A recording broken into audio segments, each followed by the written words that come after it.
Sally Field was born on November 6, 1946 in Pasadena, California to actress Margaret Field and pharmacist Richard Dryden Field, who served in the Army during World War II. As a teen, Field attended Portola Middle School and Birmingham High School in Van Nuys, where she was a cheerleader. Her class of 1964 classmates included financier Michael Milken and talent agent Michael Ovitz, while actress Cindy Williams was a year behind Field.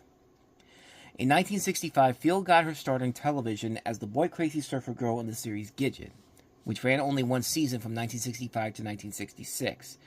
However, summer reruns gained respectable ratings, making the show a belated success. And wanting to find a new starring vehicle for Field, ABC next produced The Flying Nun, with Field cast as Sister Bertrilli for 3 seasons from 1967 to 1970.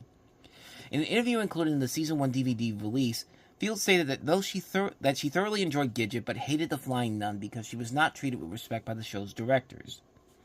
Field was then typecasted after this, finding respectable roles difficult to obtain. In 1971, she starred in the television film Maybe I'll Come Home in the Spring, playing a discouraged teen runaway who returns home with a bearded, drug-abused hippie played by David Carradine. She made several guest TV appearances through the mid-1970s, including a role in the western Alias Smith and Jones and an episode of the TV series Night Gallery. In 1973, she was cast in a starring role opposite John Davidson in the series The Girl with Something Extra, which ran for 1 season from 73 to 74.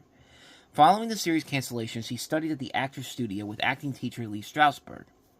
Strasberg became a mentor to Field, helping her move past her television image of the girl next door. During this period, after studying with Strasberg, she landed the title role in the 1976 TV film Sybil, based off the book by Floretta Schreiber. Her dramatic portrayal of a young woman afflicted with dissociative identity disorder earned her an Emmy Award for Outstanding Lead Actress in a Special Program in 1977, and enabled her to break through the typecasting of her sitcom work. In 1977, she was co-starring alongside Burt Reynolds, Jackie Gleason, and Jerry Reed in the year's second highest-grossing film, Smokey and the Bandit. 2 years later, she would play the titular union organizer in Norma Rae, a film that established her as a dramatic actress. For her role, she won the Best Female Performance Prize at the Cannes Film Festival, and would later win the first of 2 Oscars for Best Actress at the Academy Awards. Fields would appear in 3 more films with Burt Reynolds, The End, Hooper, and Smokey and the Bandit 2. And in 1981, she continued to change her image, playing a foul-mouthed prostitute opposite Tommy Lee Jones in the South Set film Backroads. She was nominated for a Golden Globe for the 1981 drama Absence and Malice and the 1982 comedy Kiss Me Goodbye. In the 1984 drama Places in the Heart, she starred as Edna Spaulding, a farm widow struggling to weather the Great Depression. She won her second Golden Globe and second Oscar. Fields' acceptances has since been both admired as earnest and parodied as excessive. Maning alive, and I cannot deny the fact that you like me right now. You like me. Applause. Thank you. Field later parodied herself when she delivered the line often misquoted as, "You like me, you really like me," in a Charles Schwab commercial. In 1985, she co-starred with James Garner in the romantic comedy Murphy's Romance. The following year, Field appeared on the cover of the March 1986 issue of Playboy magazine, in which she was the interview subject. She did not appear as a pictorial subject in the magazine, although she did wear the classic leotard and bunny ears outfit on the cover. That year, she won the Woman in Film Crystal Award. For a role as matriarch M. Lynn in the Field Steel Magnolia, she was nominated for a 1990 Golden Globe Award for Best Actress. In the early 1990s, Field had supporting roles in a number of films. Those included Disney's live-action Homeward Bound: The Incredible Journey, where she voiced the role of Sassy, and in that same year, she starred as the wife of Robin Williams' character and the love interest of Pierce Brosnan's character in Mrs. Doubtfire. She would then go on to play Tom Hanks' mother in Forrest Gump, even though she was only 10 years older than Hanks, with whom she had co-starred 6 years earlier in Punchline. For Forrest Gump, she received BAFTA and SAG nominations.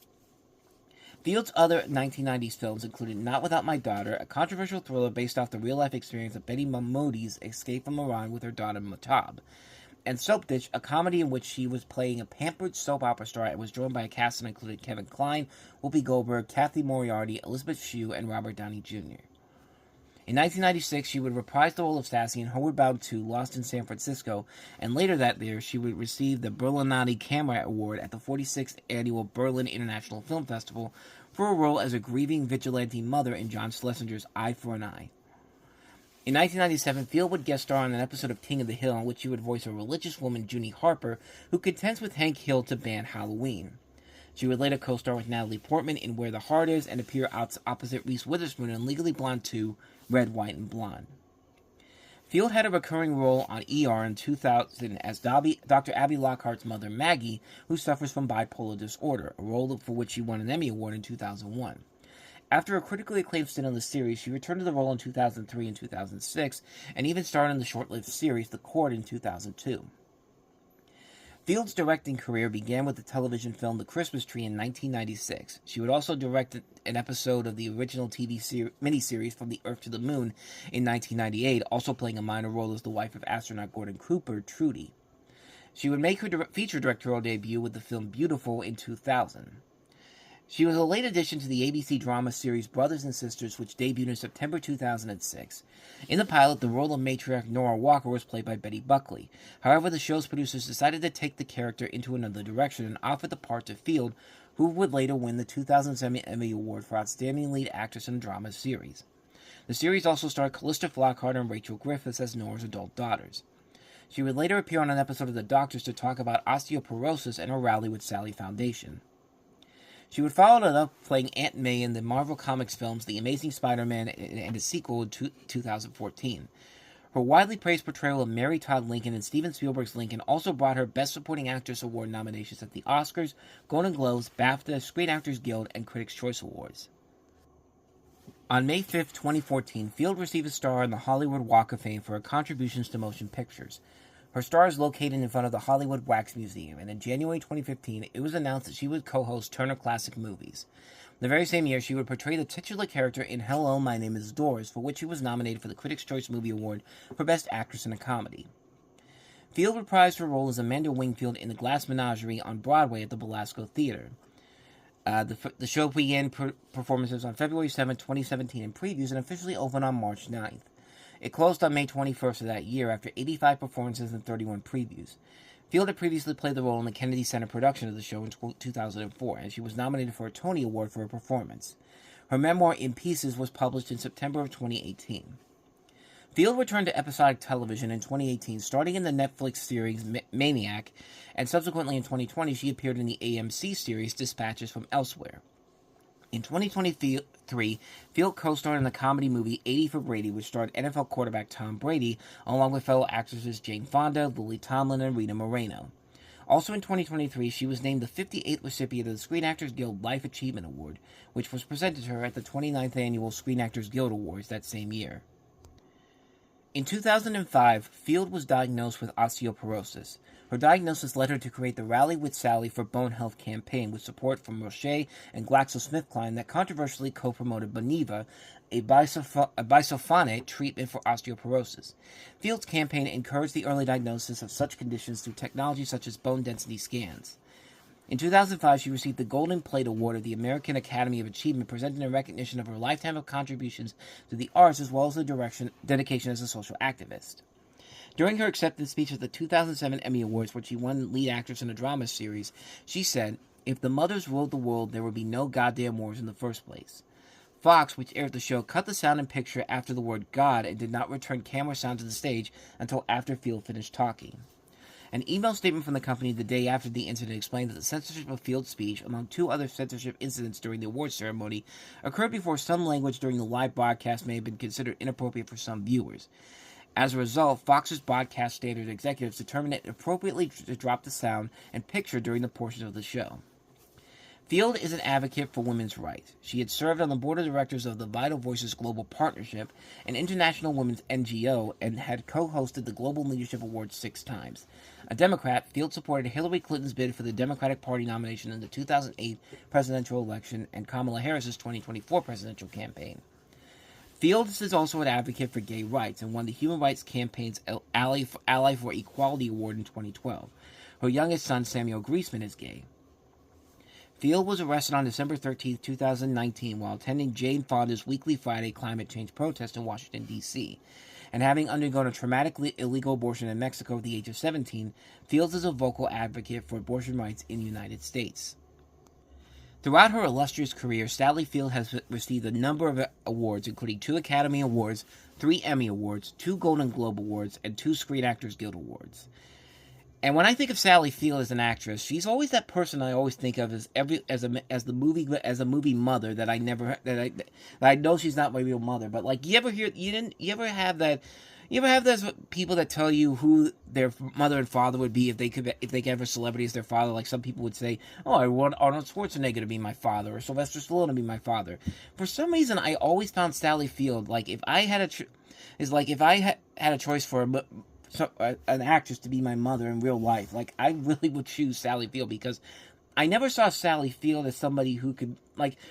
It's weird, like it's a weird thing. Sally Field always feels like that mother that she'll love and protect you no matter what, but she's not afraid to speak up when she has to say that something is screwed up here and has to go out there and be something that people don't want her to be. Like you see that a lot in her roles, like a lot of the movies that she's in, from Sybil to Norma Ray to Steel Magnolias to Absence of Malice. She could be that tough, hard person that is not afraid to tackle serious subjects and get you to realize that, hey, maybe you need to take a look at yourself and really think about what you're doing here. But she can also be very funny and very charismatic too, as we've seen her in movies like Smokey and the Bandit and also Mrs. Doubtfire and Murphy's Romance and among many others. Like she's always one of those actresses that I always have a lot of respect for, and every time I see her in anything, I always get excited to see what she does next because she really does give 110% in a lot of her film roles, and she has a lot of range as an actress as a whole. She can be very funny, she can be very silly, she can be very serious, she can be very charismatic. She can be a lot of things. Like she has a lot of range as an actress, and that's what I really admire about her as a whole. She really is one of those great actresses out there, and it was weird because when I was putting this together, I really had a hard time figuring out who's my favorite actress, really? Because like I have a lot of favorite actors, like Denzel Washington. Of course, I consider the greatest actor we have right now, Tom Hanks. But when it comes to actresses, I found it much harder than I really thought of. I always think of you always think of Meryl Streep, of course, obviously, but sometimes I think Jennifer Lawrence is a really good actress. I think that she should be in that list here. And then when I really thought about it, Sally Field has been in so many movies that have such memories to me. Like Mrs. Doubtfire is one I watch a lot as a kid. I watch it even nowadays with a lot of fond memories, of course, because it's a classic. A lot of these great movies that she's in, like she very rarely misses the mark in a movie and a TV show, and even when she does, like a good actor should, she's the least of those movies' problems. Like she was not the reason why the movie 80 for Brady was not a good movie. That movie had a lot of other problems on its own merits. And if anything, those actresses really elevated the film a little bit more to being somewhat tolerable. But at the same time, it's just like they deserved a lot better than that. If they do, at the same time, they do deserve a lot better than that. But I guess what I'm trying to say here is that Sally Field probably is one of my favorite actresses because she really does have this wide range all across the board of what she is when she's on screen. And she also, and like I said, she is kind of like the equivalent of a movie mother to not just me, but I think a lot of people. I mean, she really does show a lot of care in these performances, and you do really get behind her in nearly every role she's in. Like, she's really done a great job over these last 6 decades, showing everybody that she's not just this girl that started her career off in these really cheesy TV shows of the time, and she's gone on to become one of the great actresses that we've had right now. And so, with that said, I felt like it was right to put her in this category, in this pedigree that I have with such legendary talents like Steven Spielberg, like Denzel Washington, and like Conan O'Brien. People that I always look forward to seeing no matter what they're in because they've entertained me for so many years and they very rarely miss the mark. And that's why I put her in this list here. I think she's a terrific actress. I think she's one of the dominant actresses that we've had. And yeah, I really have no reservations whatsoever about putting her in this list here. So, Sally Field, welcome to the Reviewing Network Lifetime Achievement Award category. So, congratulations.